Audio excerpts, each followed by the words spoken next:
Hey everyone, Matt King with the King Piers team, back out here with another video showcase of the nation's very best engineering sound foundation repair.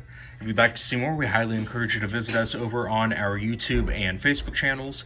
If you haven't visited before, just search for King Piers LLC, and while you're there, we'd really appreciate it if you left a like and a subscribe.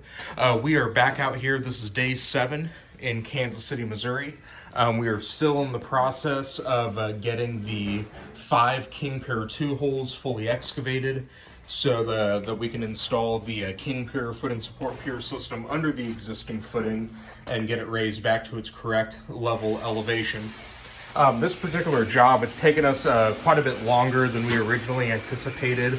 It is pretty much straight rock, not a whole lot of dirt that we're running into here, so it's taken us a little bit longer, but still, just to give a brief overview of how the King Pier methodology works for our footing support pier. As you can see, especially when we're doing it from the inside, we neatly saw cut our King Pier hole, break the concrete out, and then we start digging. We have the footing exposed right here, so ultimately we need to be 13 inches below the underside of that footing, and then approximately about 2 to 2.5 feet inward. Once this is fully excavated, we're going to place our load-bearing steel plate, 2 foot by 3 foot plate, directly on the subgrade below that footing. And then our King Pier, which we have dropped off today, this King Pier is going to be sitting on that plate. There's going to be a 30-ton bottle jack on both sides of the King Pier, and then we slowly raise that pier first until it's tight against the underside of the footing, and then we keep slowly raising it, watching our laser levels until we get that footing at its correct level elevation. Once that's done, there's going to be a gap between the bottom of the pier and the steel plate, so we shim that with some steel shims. We unlock the jacks, pull those out of the hole, and then we will encase the pier in high-strength concrete.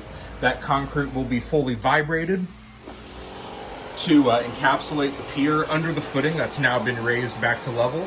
In this particular project, that concrete is going to be poured all the way back up to replace the sections that we originally removed, and that will be it. So yeah, we're just trying to work through the rock right now. You can hear in the background we're working on some of the other holes in the other part of the basement.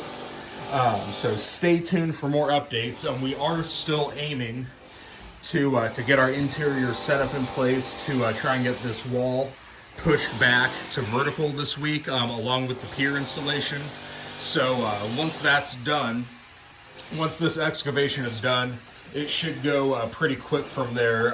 This is a lot of rock that we're running into, so it's going to always increase the amount of time compared to if it's just dirt that we're excavating. But again, once that's done, we'll be able to make pretty quick work about getting the interior setup in place for the wall being straightened and wrap up everything from there. So King Piers out here in Kansas City, 816-288-4373, kingpiers.com. And again, don't forget to check us out on YouTube and Facebook. Just search for King Piers LLC. And again, while you're there, we'd really appreciate it if you left a like and a subscribe. Thank you.